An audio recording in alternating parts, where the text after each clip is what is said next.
I'm not a betting man, but a film that has Christian Bale, John David Washington, Margot Robbie, Zoe Saldana, Robert De Niro, Anya Taylor-Joy, Michael Shannon, Mike Myers. Christ, that's not even the whole list. But my point being that I would have put a lot of money on this being a good movie, and looking at the YouTube comments of the trailers, apparently a lot of other people would have done the same. Well, it's a good thing I don't bet, because good lord, I would be skint right now.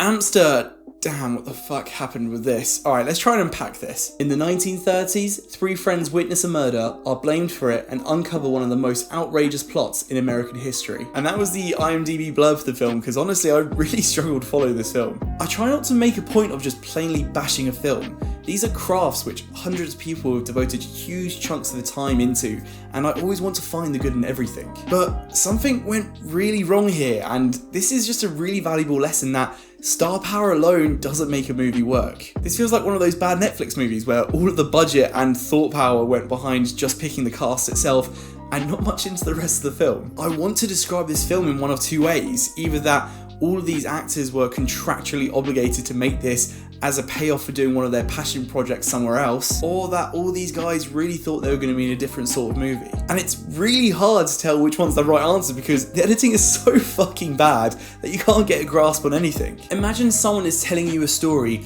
and they're telling you the story like this.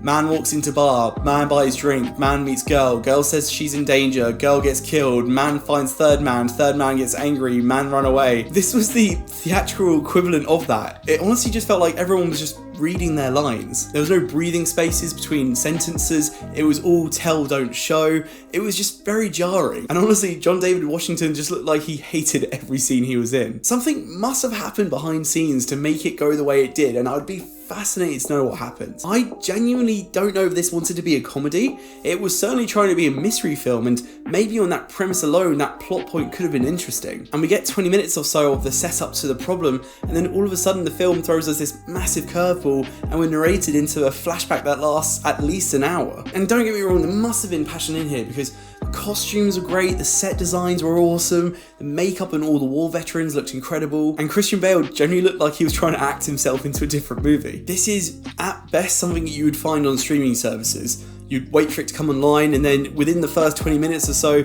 you'd have an idea of whether you'd want to change it over to something more interesting or not. Maybe another day, another mood, I would have found more positives for this one, but having just come out of the cinemas, this really isn't something I can recommend. And I'm gutted because all of these stars together really had the potential to be something incredible. But yeah, that's Amsterdam. Let me know if you're going to go watch it still, or if you've already seen it. If you have seen it, I'd love to hear your thoughts in the comments down below. If you found this review helpful, please feel free to leave a like and subscribe. And as always, stay tuned for more reviews on movies, anime and video games. Until next time guys, take care. Bye bye.